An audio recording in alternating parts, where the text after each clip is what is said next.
was in a coma for a few days after the plane crash. People screaming, people dying, the cold, very brutal cold. On the fateful day of October 13th, 1972, a twin-engine plane chartered by an Uruguayan rugby team met with disaster high in the Andes Mountains. This tragic event and the subsequent fight for survival of its passengers have become a story of both resilience and horror. As the plane began to show the first signs of distress, an unusual calm pervaded among the passengers. Hardly anyone showed signs of panic. The plane, with 45 on board, mostly late teens and early 20s rugby players heading for an exhibition in Chile, experienced turbulence over the Andes, dropping several hundred feet. This elicited whoops and hollers from the young passengers, an eerie prelude to the horror that was about to unfold. The aircraft then encountered another air pocket descending further, and suddenly, the passengers were faced with the terrifying sight of a mountain looming just 10 to 20 feet away. Panchito Abal, in a moment of curiosity, asked his friend Nando Parado, "Is it normal to fly so close?" Parado's response, tinged with uncertainty, was his last before the crash. "I don't think so." Then, darkness engulfed him.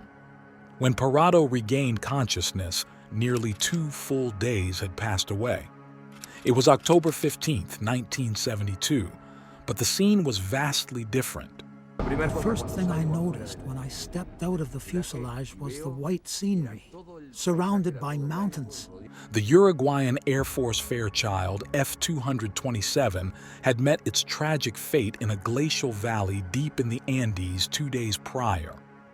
The plane's tail had been severed, ripped from the rest of the fuselage by the right wing in its collision with the mountainside. Before the plane had even crashed, 7 passengers were tragically ejected from the fuselage. Upon impact, 4 more lives were lost, including the pilot and Parado's mother. By the time Parado regained consciousness, another 5, including the co-pilot and his friend Abal, had succumbed to their injuries. Of the original 45 passengers, now only 29 remained, stranded in the unforgiving cold of the Andes, isolated from the outside world. Their white plane was nearly indistinguishable against the snow, hidden from potential rescuers overhead. After an incredible 72 days of survival, only 16 were left. The first night was horrible. People screaming, people dying, the cold, very brutal cold. The survivors, drawing on reserves of strength and ingenuity, immediately attended to those who were gravely injured.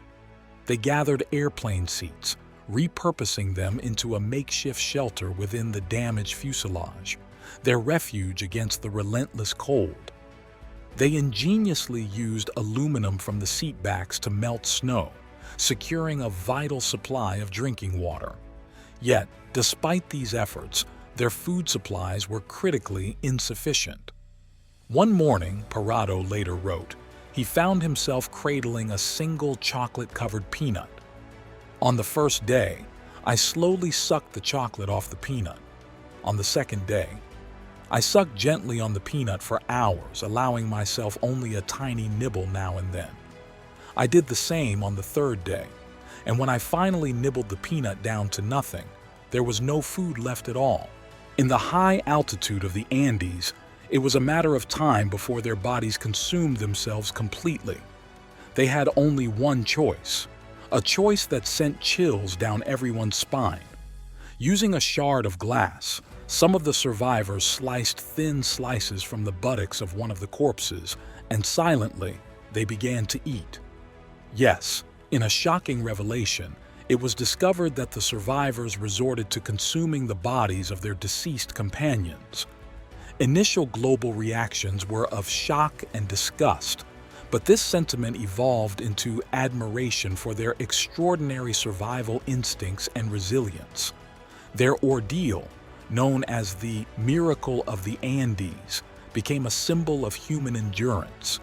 Some resisted taking that fateful step for as long as they could, clinging to hope that they would be rescued.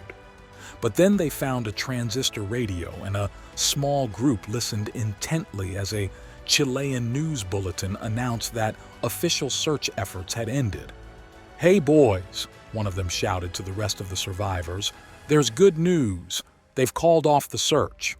"Why the hell is that good news?" yelled one in response. "Because it means we're going to get out of here on our own." On day 18 of their ordeal, a devastating avalanche nearly engulfed the fuselage, claiming the lives of 8 more individuals. This catastrophe solidified the resolve of the remaining survivors. They knew they had to venture across the mountains to find help and civilization. The task seemed impossible.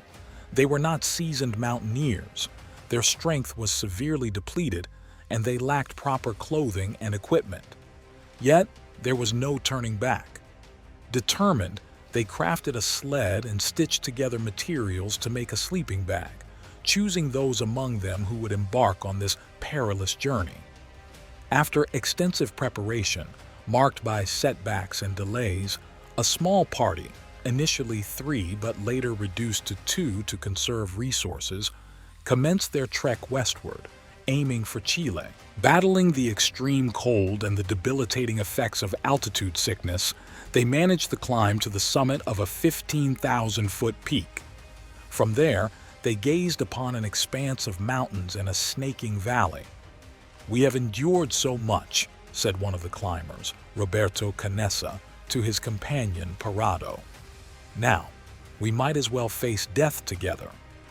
With a mixture of desperation and uncertainty, they navigated down the mountain's other side, making their way along the glacier. Each day, their strength waned further until, on December 18th, they were greeted by the sound of rushing water. It was a river, which they followed, hopeful.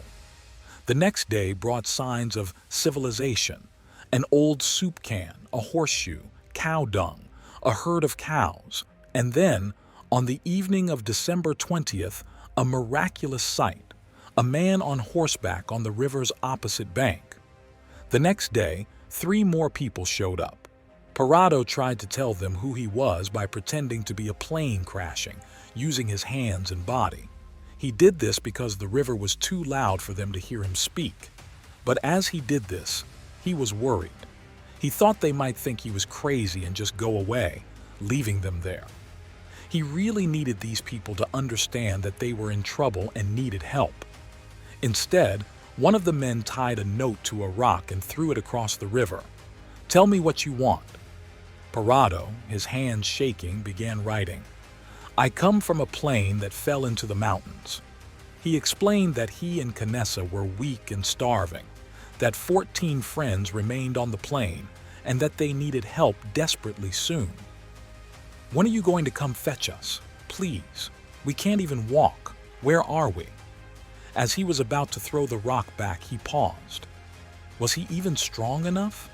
He summoned up the last of his strength and hurled the rock with all his remaining might and watched as it bounced on the river's edge and rolled onto the bank. The man read it and raised his hands as if to say, "I understand." Later that morning, another man appeared on horseback, this time on their side of the river, and soon they were in a hut being fed hot food. The Chilean mounted police arrived and a pack of reporters. Rescue helicopters landed, and while their crews clearly doubted Parado's story of scaling and descending the mountain, they set off with him in search of the plane. Violent turbulence battered and shook the helicopters, which screamed as they attempted to climb the mountain. As soon as they passed over the peak, fierce winds drove them back, forcing them to fly around the mountain and approach from the south, disorienting Parado, who was filled with fear that he would not be able to find his comrades. Then, suddenly, he saw black specks on the ice. The 2 helicopters touched down, rotors still running, and took 6 survivors, disgorging a rescue team to take care of the remainder overnight until their ordeal, too, could finally be ended the following morning. At a hospital in San Fernando, Chile, Ferrado was relieved of his layers of filthy clothing and given a warm shower. As he was being toweled dry, He caught a glimpse of himself in a mirror. He was skin and bones, a shadow of the athletic young man he had been when he boarded the plane 2.5 months previously. But with each breath he took, he uttered 2 words to himself, over and over. I'm alive. I'm alive. I'm alive. The survivors of Uruguayan Air Force Flight 571 have shared various reflections on their harrowing experience over the years. Carlos Paez, one of the survivors, noted that his struggle at the time was not for fame or future interviews, but to return home to his parents. He recalled his unpreparedness for the harsh conditions they faced, having never experienced real cold or hunger before the crash. Roberto Canessa, another survivor who became a renowned medical doctor, spoke about the moment they heard their official death decree over the radio. This news removed any dilemma about waiting for rescue or seeking it themselves. Canessa remembered a conversation with Arturo Nogueira, who later died, that inspired him with a sense of heroism and hope. Paez also addressed the rumors and misconceptions that circulated upon their return to Uruguay. He emphasized that they were not cannibals in the traditional sense, as they had not killed for food, and these false claims deeply bothered him, particularly because they affected the families of those who died. In his public lectures, Paez often discusses the moral complexity of their survival, stating that carrying a part of their friends in body and soul was an honor. He challenges his audience to consider what they would have done in similar circumstances, suggesting that the impossible becomes easier after days without food. The story of the Uruguayan Air Force Flight 571 survivors remains a profound testament to human resilience and the complexities of survival under extreme conditions. This incident, a stark reminder of both the fragility and the strength of human life, continues to evoke a range of